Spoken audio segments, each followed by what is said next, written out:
Students next जो video रहेगा उस पे जो टॉपिक हम कवर करेंगे वो है use of order by clause. ठीक है, use of order by clause यहाँ पर मैं लिख देता हूँ use of ORDER order by clause, right. This is used to arrange the data in ascending or descending order, right? By default it is in ascending order। ठीक है, मतलब अगर आप कोई ascending descending स्पेसिफाई नहीं करते तो जो रिकॉर्ड्स या डेटा है वो ascending order पे जम जाता है।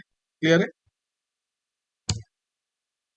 तो इसको करने के लिए हम सबसे पहले अपने टेबल में चले जाते हैं। तो मेरा जो डेटाबेस था वो CBSE 21 था, उसको यूज करें।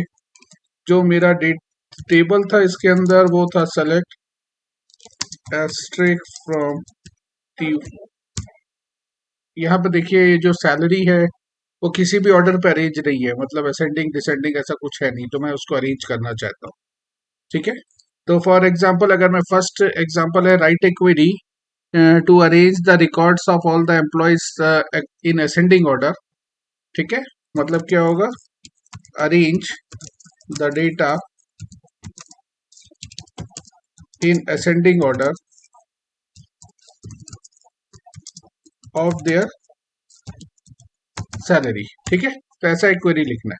तो कैसे होगा, सेलेक्ट एस्ट्रिक, जो कि कॉलम का कुछ स्पेसिफाई किया नहीं है। अगर वो बोलता है कि मेरे को सिर्फ एम्प्लॉय नंबर और उसका एड्रेस चाहिए तो वो उसके अकॉर्डिंगली मैं वो दो कॉलम का नाम लिख देता। ठीक है, सेलेक्ट एस्ट्रिक फ्रॉम, कहाँ से, टेबल का नाम है T1।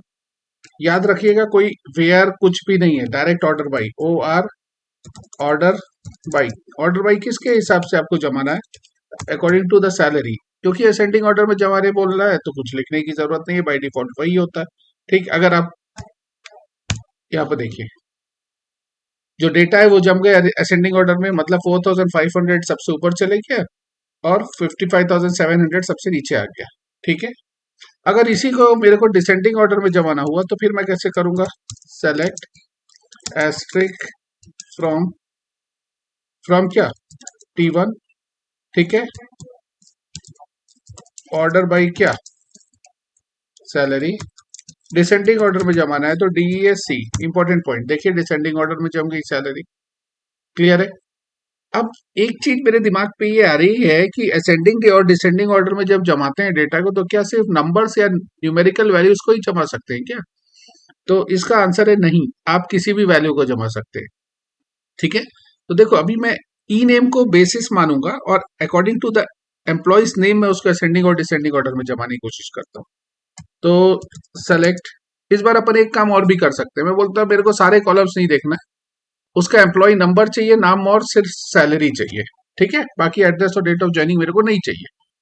तो मेरे को क्या क्या देखना है, एम्प्लॉय नंबर देखना है, और क्या देखना है, एम्प्लॉय का नाम भी देखना है, और क्या देखना है, उसकी सैलरी देखना है। बस 3 कॉलम।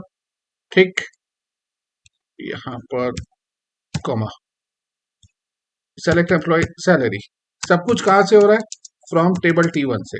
किसके ऑर्डर पे होगा, ऑर्डर बाई कैसे जमेगा, एम्प्लॉय का नाम ENAME। तो क्योंकि मैंने असेंडिंग और डिसेंडिंग कुछ मेंशन किया नहीं है तो असेंडिंग ऑर्डर पे ही जमेगा।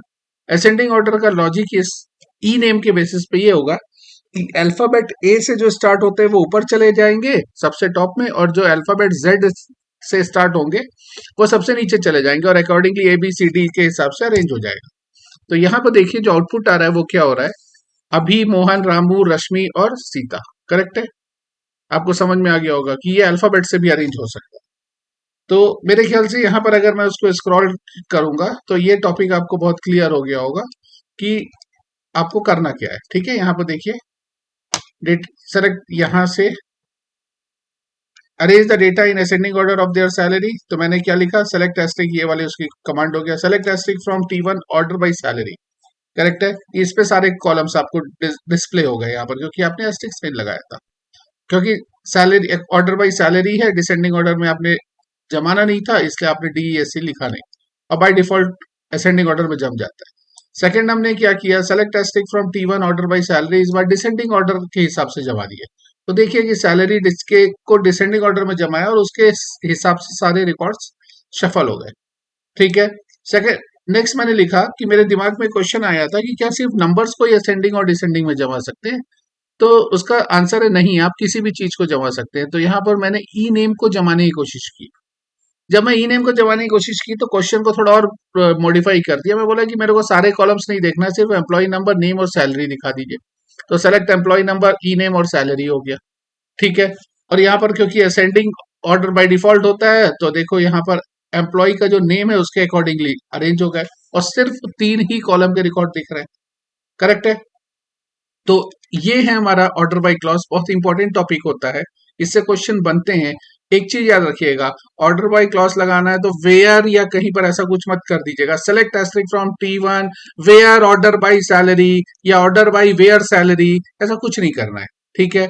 Select asterisk from T1, where की जरूरत नहीं है।